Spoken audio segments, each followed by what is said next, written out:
नमस्कार, मी डॉक्टर शिवारी वाघ, संचालक aspire education institute, Chhatrapati Sambhajinagar. विद्यार्थी मित्रांनो, NCC कडनं 15% गव्हर्नमेंट MBBS, 15% BDS, त्यानंतर 100% एम्स, 100% जिपमर आणि 100% डीम युनिव्हर्सिटी या संदर्भाने जो दुसरा राऊंड कंडक्ट केलेला होता, ज्यामध्ये वेळापत्रकात थोडासा बदल होऊन हा राऊंड आज पब्लिश झालेला आहे। Provisional merit list, selection list आपल्याला उपलब्ध झालेली आहे। फायनल रिझल्ट सुद्धा लवकरच येईल। या MCCच्या दुसऱ्या राऊंडमध्ये अनेक विद्यार्थ्यांनी व पालकांनी आपले आपले अर्ज केलेले असतील।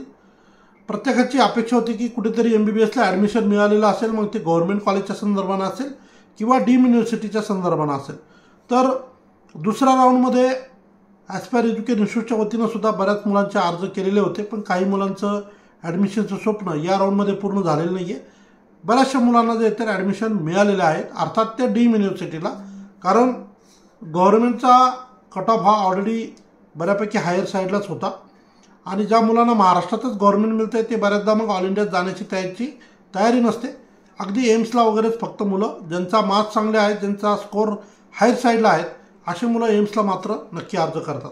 आता सर्वप्रथम ज्या मुलांना या राऊंडमध्ये ॲडमिशन मिळाले त्या सर्व विद्यार्थ्यांचे व पालकांचे मी अभिनंदन करतो आणि आपण रितसर पुढची प्रक्रिया जी ती वेळेच्या आत पूर्ण करून आपला प्रवेश निश्चित करावा, त्या संदर्भाने काही महत्त्वाच्या गोष्टी मी तुम्हाला या ठिकाणी सांगणार आहे।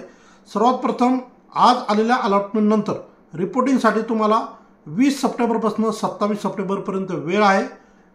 बऱ्यापैकी वेळ दिलेला आहे, परंतु आपण फार डिले न करता पुढच्या 2-3 दिवसामध्येच संबंधित ठिकाणी जाऊन आपली प्रक्रिया पूर्ण करून घ्यावी।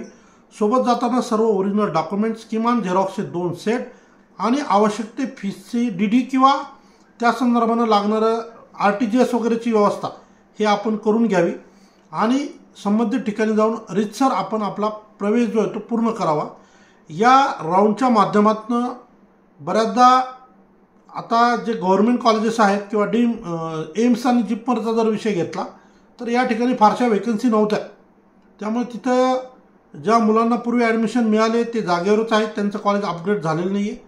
ज्या मुलांना मिळालंच नव्हतं त्यांनी ॲडमिशनसाठी प्रयत्न केला, परंतु त्यांना ॲडमिशन मिळालेलं नाही आहे।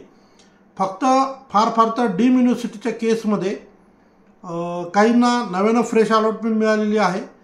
पूर्वी ज्यांना एक XYZ कॉलेज मिळालं असेल आणि त्यांचा स्कोअर चांगला होता तर त्या ठिकाणी काही अंशी जे ते अपग्रेडेशन झालेलं आपल्याला पाहायला मिळेल।